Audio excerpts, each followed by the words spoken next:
environment, there are changes. Welcome back to the show, Deen and Dunya, and our topic is matrimony. So we've been discussing about some foundations that we need to get right. So now let's say they've made the choice and they're in the marriage. So like we said, conflicts or quarrels are inevitable. So, but nowadays, if there are issues, people will not bring the husband and the wife together, scold them, advise them, and then maybe any of them that is at fault can now accept and admit that they're at fault. And they do not scold the husband in front of the wife. I don't know why. And then for the wife, they always tell her to just be quiet and be patient and go and stay. You know, that's how marriage is. And they do not provide solution. But looking back, even at the time of the Prophet ﷺ, time of the Sahaba, the pious predecessors, they were standing up for women.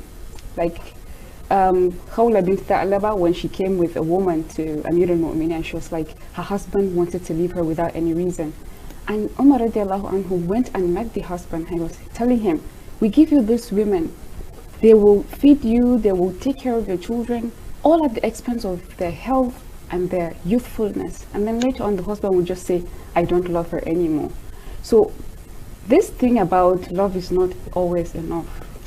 How do we balance this love disappearing and how to stay married? Well, the question you've asked is very essential. Let me look at it this way. One of such is what we feel when we newly get married may not necessarily be what we feel down the line. We must understand that we change.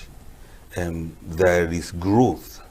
There are changes in our environment. There are changes in our status. When the couples marry, if they are marrying for the first time, there is no child involved. And when children start coming, there are demands from the children of the mother. And there are expanded responsibilities of the father in taking care of the wife and taking care of the children, paying the bills and settling the fees. Because of these changes in life demand for survival and existence, our attitudes to one another and our attention to details may change. And for example, husband and wife, they used to spend a long time together, gisting, talking about things, discussing about life. But now that everybody is busy now, the husband does the kind of job that makes him travel a lot. He's always having one deadline or the other to meet up with. The wife also, perhaps she has taken up a job. And coupled with that job, she has to take care of the home, take care of the children, take care of herself. Maybe she also has extended families. They are looking forward to her to take care of them. She may have aged parents too. As we move along, things change.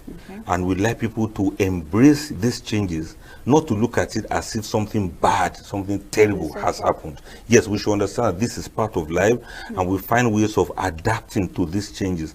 Not to lose sight of the things we used to do together, but to find ways of, one, understanding that these things may not be exactly how it used to be, and also understanding that we can always find our ways around it.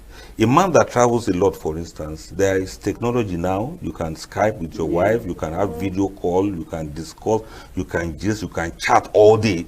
I know some men, even when they are in the midst of some meetings, they'll still hide their hands under the desk and chat their wives. Hello, honey, how are you doing? We're in the meeting, this stuff. They'll be given some kind of back and forth conversation once in a while. That is very, very nice. But we shouldn't look at it like betrayal. Oh, when we newly married. Then you have some nostalgia. You say, yes, this person has changed. She's not like she used to be. She used to this and that and that. A woman used to take very good care of herself, but now look at children. Look at, sometimes children will have to urinate on her body before she will get up to clean the baby, cook for the house. You see, she has only one life, and she is doing the job of somebody with 9 lives. So we want people to understand these differences. And when problems come, in my own opinion, I normally give this theory that the first 5 years will have its own challenges, to the extent that the couples will have not less than 2 occasions when they will wish to divorce each other. I always say this, minimum of 2 occasions. Something will happen and you'll be like, look, I don't want you again. Then the second 5 years, 6 to 10 years, the couples may likely face certain situations that they will even regret marrying each other. They'll be like, who did this to me? What was I even thinking when I married this person? Okay. If you are having such feelings, it is normal. It doesn't mean you should divorce. It is just that you are trying to adjust to the whole thing. Before a couple can be really settled down, it's 10 years. 10 good years. Now that you're talking about things could change, yes, I came across this neuroplasticity research, and they were saying the human being's brain is likely to continue growing until at least the age of 25. Yes. So another thing is personality. So you cannot correlate a person's personality within the age of maybe 20 to 25 with that same person's personality at the age of 50. But you can correlate a person's personality at the age of 30 with their personality at the age of 50. So oftentimes when they ask young couples, for example, why their marriage is not working, or why they wanted a divorce, or why they broke up, they normally say they grew apart. So they were saying most likely if maybe you grew a bit older and then you got married, maybe your personality might not change. Because I heard people saying, if I had gotten married earlier, it would have been a mess. Some people would say, I know better now. Yeah, or my husband, we don't have anything in common now. So how practical do you think this research is? It's quite theoretical, actually. I don't want to say practical, because in my own opinion, I prefer early marriages for those who can afford it, who have found who they want, because I love it that people should grow together. Yes, you see, statistically, it's not as if those who married earlier, they divorce more than those who marry late. So if we don't have that proof, we may not be able to establish that, okay, older people, when they get married, they tend to stay longer than younger people when they get married. Sometimes it doesn't really follow. Another problem I've noticed is in the course of that relation, sometimes what grew couples apart is the interest to take in a second wife. And then it becomes a major problem, yes. And then another thing is, we women, as women, there's a kind of lifespan with us, you know, what time it's either our body changes or our figure or how we relate and all that. And those men are always eager to see, you know, they're like the popular saying, the beautiful ones are yet to be born, because they're actually beautiful, incredible girls being giving birth to, growing. You see them, mashallah, you understand that? So then sometimes it's not as if your husband does not love you, but on so many occasions it's just that they just want to add it because you think you're doing enough, you're doing a lot, but now at the same time they see some, yes, the merit, you understand? I personally, but I like it if you don't lie to me. I told even from our courtship, my husband told me that if it warrants him to marry another wife, eventually he's going to do it. So Habiba, I have that in mind already. So anytime it comes the later future, but sometimes men lie too much to the extent that I'll never look at another woman. You know that you are lying, because the main primal instinct, you know, the it's not just about African men being polygamous in nature. Islamically, it has warranted us to do it, but sometimes we also hide under the approach, saying that, okay, we're permitted to marry more than one. Even the one wife, they said, marry if you can afford to take care of her.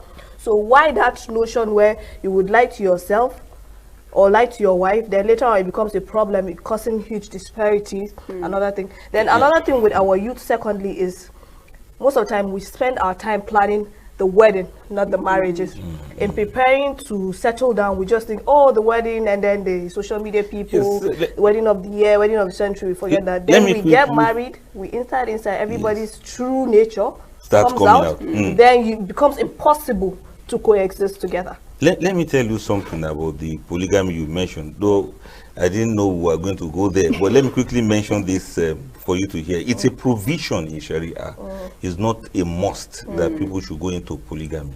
Polygamy requires a lot of management. A man that has not been able to manage himself, talk less of manage a family, now trying to take another wife, he needs a lot of schooling, a lot of education. I want to propose that anybody who is willing to do that or not willing to do that, even, you should be educated well and properly enough about what it takes to do that. It's not just a fun fair thing. It's not just yes, I want to. If you say beautiful ones are yet to be born, handsome ones are yet to be born too. And people only have to be loyal. They have to fear Allah. People have to keep away from infidelity. Can't say because you have been allowed or permitted to marry another wife, then you begin tasting women here and there and say, after all, I can marry another. No, it's not like that. It's not the kid stuff. It's not something you handle with levity. It involves a lot of emotions, it involves a lot of commitment, a lot of loyalty, a lot of self-management, a lot of discipline, and a whole lot of wisdom. Many people who go into it now at younger age, they seem to lack the wisdom and experience to go into this. So the whole thing backfires and it becomes something else. So I want to propose that people should really be educated about this before they go into it. Dear viewers, it's still the show Deen and Dunya, and the topic is matrimony. Now I would like Ustaz to give us one advice on how to handle matrimony. Yes, very, very importantly, I want you to understand that life is very dynamic. The person that you can love the most is Almighty Allah. See marriage as service, as ibadah to Almighty Allah and service to the other person. Once the husband sees the wife as somebody to whom he can render service and Allah will be pleased with him, you see he will do that with some kind of joy because he knows he's doing it for the sake of Allah. If it's the other way around too, it also matters. And love and mercy, these two things. Without love, there cannot be mercy. Without mercy, there can be love. And these two, Allah commands them, and we must learn how to show love. We must learn how to show mercy. If we can take care of this, matrimony is going to be very, very sweet as it is. This is a lovely advice, and I think one of the most important decisions of your life is choosing a life partner, the other parent to your children. So I like to say that while we know that attraction and other things are important, but to that attraction and loving heart, add to it an informed and thoughtful mind, because they say, if love is blind, marriage is an eye-opener. Thank you very much, Ustaz, for coming. Jazakumullah khair. So inshallah, we'll continue bringing different issues in our next episode. And stay tuned with us, and inshallah, you're going to learn a lot of things. Assalamu alaikum wa rahmatullahi wa barakatuh.